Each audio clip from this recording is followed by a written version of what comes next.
Welcome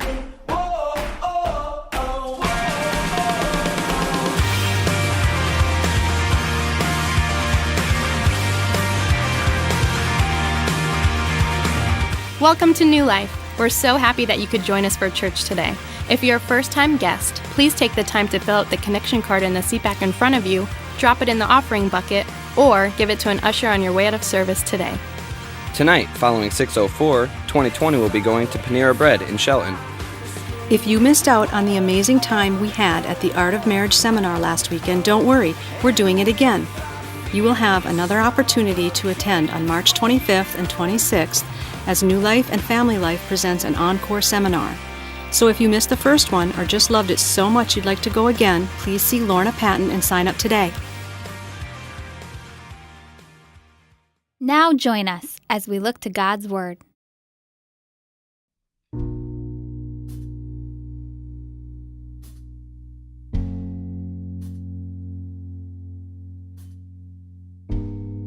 Sometimes we get stuck. We get stuck in our lives, in our relationships, and in our faith. Sometimes we simply stop living and just start observing. And I'm pretty sure that God knew that about us, that we would get stuck in life and inside ourselves, and that we might have a hard time sometimes seeing anything else.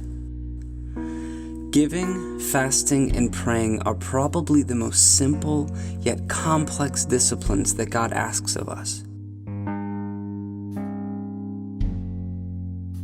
God asks us to give, fast, and pray to help keep our eyes focused out and up. The problem, however, is that all of these things require sacrifice. And the truth is, there is absolutely nothing natural about sacrifice. As Christians, many of us find ourselves afraid to let go, to really give, fast, or pray.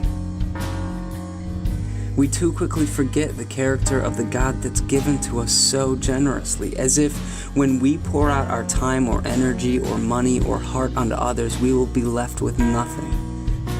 Oftentimes, these three words have become church-isms that tend to guilt us into action more than anything else.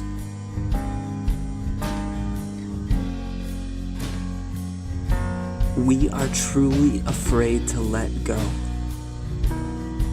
We are afraid to get out of the pews and into the streets. Why is that? What are we so afraid of?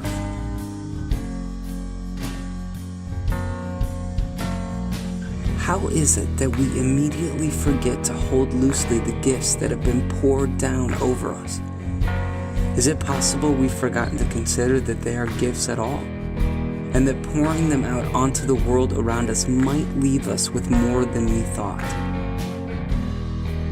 When we give freely, we move closer to God. When we fast diligently, we move closer to God. When we pray ardently, we move closer to God. Before Paul died, he called us to live lives of reckless abandon. We can be sure that this will be hard, or he wouldn't have had to give us the reminder.